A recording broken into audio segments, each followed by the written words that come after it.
ఓం శ్రీమాత్రే నమః. యా దేవీ సర్వభూతేషు శక్తిరూపేణ సంస్థితా నమస్తస్యై నమస్తస్యై నమస్తస్యై నమో నమః. అందరికీ నమస్కారం. నేను మీ ఫణి శర్మ, రామేశ్వరపు శ్రీ గాయత్రి జ్యోతిషాలయం. మనము ఈ రోజున రాబోయేటటువంటి దసరా శరన్నవరాత్రులలో మొదటి రోజు అయినటువంటి బాలా త్రిపుర సుందరి అవతారం గురించి ఈరోజు మనము వివరంగా మాట్లాడుకుందాం. ఇంకా ఎవరైనా మన ఛానల్ని సబ్స్క్రైబ్ చేసుకోకపోయినట్లయితే మన ఛానల్ని సబ్స్క్రైబ్ చేయండి, లైక్ చేయండి, షేర్ చేయండి. శరన్నవరాత్రుల గురించినటువంటి వివరము మనం నిన్నటి వీడియోలో మాట్లాడుకున్నాం. ఈరోజు శరన్నవరాత్రులలో మొదటి రోజున అమ్మవారిని శ్రీ బాలా త్రిపుర సుందరి స్వరూపంలో పూజిస్తూ ఉంటాం, కొలుస్తూ ఉంటాం.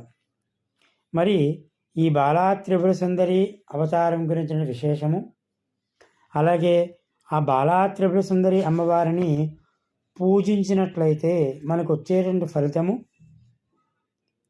మొదలైన విషయాలన్నీ కూడా మనం ఈ రోజున మాట్లాడుకుందాం. ఈ బాలా త్రిపుర సుందరి అవతారం గురించి మనకి శ్రీ లలితాదేవి యొక్క స్తోత్రంలో కూడా, సహస్రనామాలలో కూడా ఒక నామం ఉంటుంది. అది భండపత్ర వధోచ్యుక్త బాలా విక్రమనందిత అని చెప్పి. అంటే ఆ యొక్క భండు అనేటువంటి రాక్షసుడికి పుత్రులు 30 మంది కుమారులు ఉన్నారట. ఆ 30 మంది కుమారులను సంహరించడానికి ఈ అమ్మవారు ఈ బాలా త్రిపుర సుందరి స్వరూపంలో అవతారంలో ఉద్భవించింది. మరి మొదటి రోజున ఈ బాలా త్రిపుర సుందరి దేవుని కనుక నవరాత్రుల్లో పూజించినట్లయితే మనకి ఏ ఫలితం కలుగుతుంది అని అడిగితే కనుక ప్రధానంగా అమ్మవారు బాలాస్వరూపము. ఈ రోజున మొదటి రోజున బాలాస్వరూపం అంటే చూడండి, మన ఇంట్లో ఒక చిన్న పిల్లని చక్కగా పట్టుబరకనే వేసి 2 పిలకలు వేసి జడ వేసి ఆమెకి కాళ్ళకి పసుపు రాసి పారాణి పెట్టి కాళ్ళకి గజ్జెలు మొదలైన ఆభరణాలు పెట్టి తలలో చక్కగా పువ్వులు పెట్టి ఇంత కుంకుమ పొట్టు పెట్టి అటువంటి పెట్టుకున్నటువంటి చిన్న పాప మన ఇంట్లో చెంగును ఎగురుతూ ఆడుకుంటూ ఉంటుంటే మనకి ఎంత ఆహ్లాదంగా, ఆనందంగా, ఉత్సాహంగా ఉంటుందో ఈ రోజున అమ్మవారిని ఆరాధించినట్లయితే అందరికీ కూడా అంతటి ఉత్సాహం కలుగుతూ ఉంటుంది. బాలాస్వరూపంలో అమ్మవారిని ఆరాధించినట్లయితే మరి అమ్మవారు ఆ రోజున బాలా స్వరూపంలో ఉంటారు కాబట్టి చిన్నపిల్లలందరికీ పూజ చేస్తూ ఉంటారు. అలాగే ఆ రోజున అమ్మవారికి అనుగ్రహం మనకి త్వరగా కలగాలి అంటే బాలా త్రిపుర సుందరి స్వరూపంలో అమ్మవారిని ఆరాధన చేస్తూ ఉండాలి. ఇక అమ్మవారు ఈమె బాలా త్రిపుర సుందరి, ఈమె త్రిపుర సుందరి, ఆయన త్రిపురాంతకుడు. ఎవరు? స్వామివారు. స్వామివారు అంటే ఈశ్వరుడు. త్రిపురాంతకుడు ఆయన, త్రిపుర సుందరి ఈమె.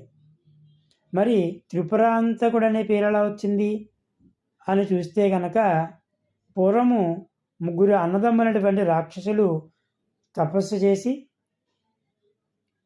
3 నగరాలు నిర్మించుకున్నారు. అది బంగారు, వెండి, ఇనుముతో కూడినటువంటి నగరాలను నిర్మించుకొని యథేచ్ఛగా విహారం చేస్తూ వాళ్ళకు కావలసిన పనులన్నీ కూడా చేస్తూ ఉన్నారు. మరి వారికి ఇచ్చిన వరం ఏమిటంటే కనుక, వారు కోరుకున్న వరం ఏమిటంటే కనుక, ఆ 3 పురములు కూడా ఒకే సరళ రేఖ మీదకి వచ్చిన సందర్భంలో ఒకే బాణంతో ఆ 3 పురములను ఛేదించినట్లయితే ఆ ముగ్గురు కూడా మరణిస్తారు. అది వారికి ఉన్నటువంటి వరం. కాబట్టి ఆ పరమేశ్వరుడు తన యొక్క బాణాన్ని ఎక్కుపెట్టి ఆ 3 పురములు ఒకే సరళ రేఖ మీదకి వచ్చే సమయంలో తన బాణప్రయోగం చేసి ఆ 3 పురములను ఛేదించి ఆ 3 పురముల్లో ఉన్నటువంటి ఆ యొక్క రాక్షసుల ముగ్గురిని కూడా సంహరించాడు. కాబట్టి ఆయనకి త్రిపురాంతకుడు అని పేరు, అమ్మవారికి త్రిపుర సుందరి అని పేరు. అంటే 3 లోకాలలో కల సౌందర్య రాశి ఈ అమ్మవారు అని చెప్పి. మరి ఈ అమ్మవారు ఏ విధంగా కనిపిస్తుంది అంటే కనుక, బాలా స్వరూపంలో, చిన్న పిల్ల స్వరూపంలో 4 చేతులు, కుడి పాదాన్ని పైకి పెట్టుకుని ఎడమ పాదాన్ని కిందకి పెట్టుకుని 4 చేతులతోనూ అభయహస్తము, వరదహస్తముతోనూ, అలాగే పుస్తకము, అలాగే జపమాలతోనూ అమ్మవారు ఈ రోజున దర్శనమిస్తూ ఉంటుంది. అంటే జపమాల దేనికి? కాన్సన్ట్రేషన్ కలగాలి అని చెప్పి. పుస్తకం దేనికి? జ్ఞాన సముపార్జనకు పుస్తకం. కాబట్టి చిన్నపిల్లలందరికీ కూడా జ్ఞానం కావాలి, అలాగే కాన్సన్ట్రేషన్ ఉంటేనే కానీ ఏ చదువు కూడా మనకి రాదు. కాబట్టి అటువంటివి కలగాలి అంటే ఈ బాలా త్రిపుర సుందరి స్వరూపంలో ఉన్నటువంటి అమ్మవారిని ఆరాధన చేయాలి. ఈ అమ్మవారిని ఎవరైనా సరే వారి శక్తి కలిగి పూజించిన, అమ్మవారి యొక్క మూలమంత్రాన్ని జపం చేసిన, సాధన చేసిన, అనుష్ఠానం చేసిన త్వరగా ప్రసన్నరాలవుతుంది ఈ అమ్మవారు. మరి ఈ అమ్మవారి ప్రసన్నరాలు అవ్వడానికి ముఖ్యమైనటువంటి ఆ యొక్క మంత్రాన్ని, చాలా మంత్రాలు మన బీజాక్షర స్వరూపంలో చాలా మంత్రాలు చెప్పబడి ఉన్నాయి శ్రీ విద్యా సాంప్రదాయంలో.